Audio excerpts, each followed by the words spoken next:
Muhawe ikaze inshuti bavandimwe mukomeje gukurikirana Mukanzu TV aho muherereye hirya no hino, ndabasuhuje kandi mbifuriza kugubwa neza.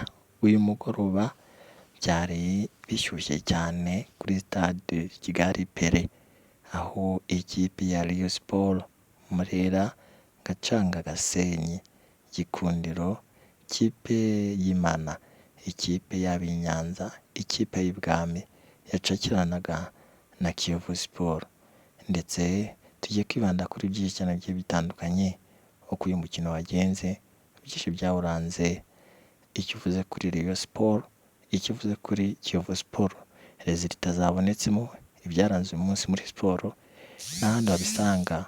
We kanda subscribe, like, share ndetse na comment. Wawe ikaze.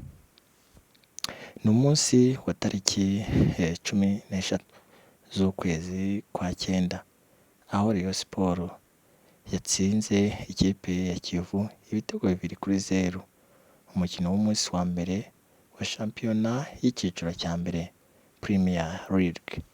Uyu mukino wabereye muri Kigali Pele Stadium, aho ku mugoroba w'uyu munsi iyi kipe ya Rayon Sport yegukanye amanota 3 yakuye kuri Kiyovu Sport.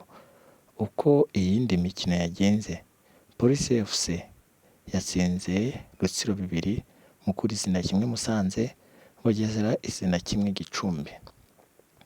Ndetse kandi ibitego 2 byose uko byatsinzwe ikipe ya Kiyovu Sport, ibitego 2 byatsinzwe na rutahizamu Ndikumana Asmani, umurundi uzi guconga ruhago neza, ndetse ukomeje no kwigarura imitima ya benshi. Hari byinshi byaranze uyu mukino, aho ndetse umunyamakuru Lorenzo yaje kugira ibyo avutangazaho, avuga ati ku munsi wa mbere ko bigenze uko, iminsi imbere bizagenda gute, ndetse kandi Ganza izina ryahariwe ikigo cya Masiko kizifashishwa muri shampiyona y'isi y'amagare izabera mu mujyi wa Kigali, yaje kuza mu mukino wahuje Rayon Sport na Kiyovu, ndetse abafana bifotozanya na Ganza babimenyerezanya nawe. Umukino uko wagenze nuko aba Rayon Sport yitabiriye, ndetse ubonye ibirangi ry'ubururu n'iry'umweru ryiganje, umenya ko Murera Gasenyi, ikipe y'Imana, ikipe y'Igikundiro, ikipe y'Ibwami iba yahasesekaye.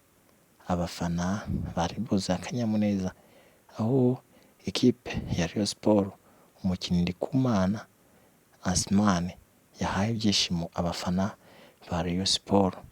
Ibi rero byaje kurangira ikipe y'Imana Gasenyi Rayon Sport Gikundiro itsinze ikipe ya Kiyovu FC, ndetse biza kurangira umukino wa mbere wa shampiyona y'icyiciro cya mbere, ndetse umupira w'amaguru Premier League shampiyona y'u Rwanda, Rayon Sport yegukanye amanota 3. Ese iyi kipe, iki gikombe ni iyihe kipe izagitwara? Bizarangirira hehe? Icyo nababwira no gukomeza kubana natwe, ugakanda subscribe, like, share ndetse na comment. Ibyiza byose tugufitiye tukajya kubikugezaho nta kugutenguha n'umunsi wa rimwe. Bana natwe, ibyacu nakagaruka. Hasta la vista. Ciao ciao. Ibuka gukanda comment, like, share ndetse na subscribe. Turi kumwe.